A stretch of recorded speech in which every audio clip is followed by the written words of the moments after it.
Let's ask Vanessa Sturman. She's a transformational health coach from Energize and Thrive Plant-Based. Hi, Vanessa.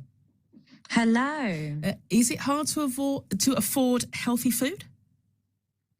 Well, it shouldn't be, and it really is down to education. And I can really see why some people think it could be very hard. Now, there are a lot of products on our shelves that are labeled healthy, gut healthy, and I'm not saying they're not.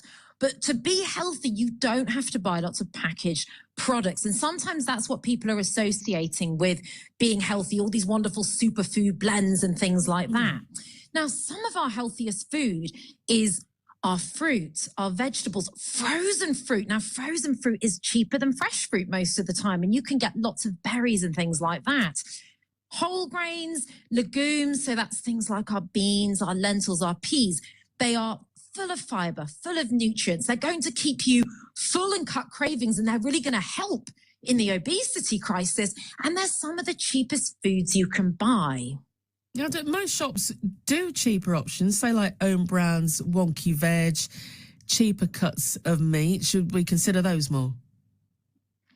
Absolutely. We really, really need to. And thinking about eating seasonally. Now, that can sound complicated, but usually that just means whatever's kind of at the front of the supermarket in the fruit and veg aisles in abundance. An extreme example is buying a punnet of strawberries in winter, and you only get a few strawberries in that punnet for quite a lot of money. You only want to be buying those in summer, really. So buying the things that are seasonal and, like you said, on offer, own brand tins of beans, etc. Even tins of beans and lentils can be very cheap anyway. And if you buy them dried, the same with things like rice and whole grains, they can be extremely, extremely cheap. But you were talking about how, you know, there are these superfood blends, etc.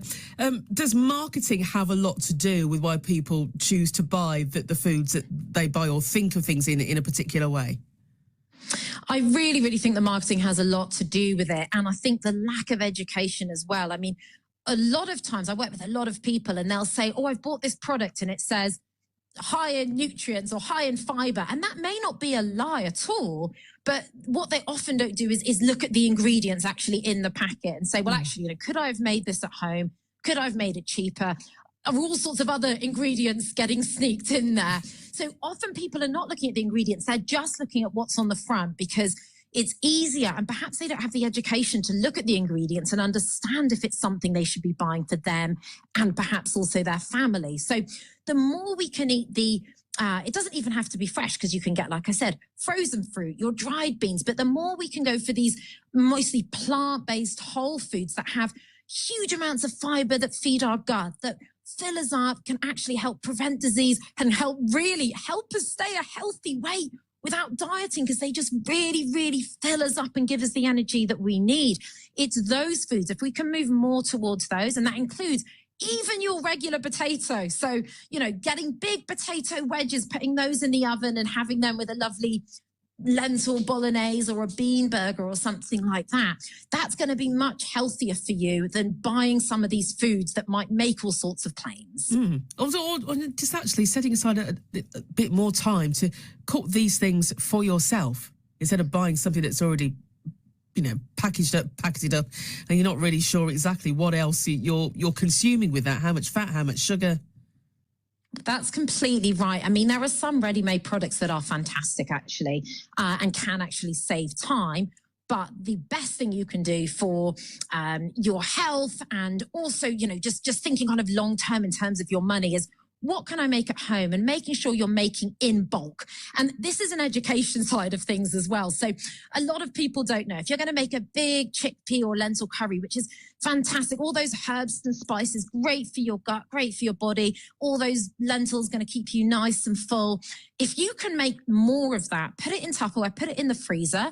It means you don't have to cook every night. You'll have something for another night of the week as well. But that's an education side of things. A lot of people would never think to cook several portions of something, or understand that, you know, if you do cook up a load of steamed vegetables to go with your meal, you don't have to make those steamed vegetables every night.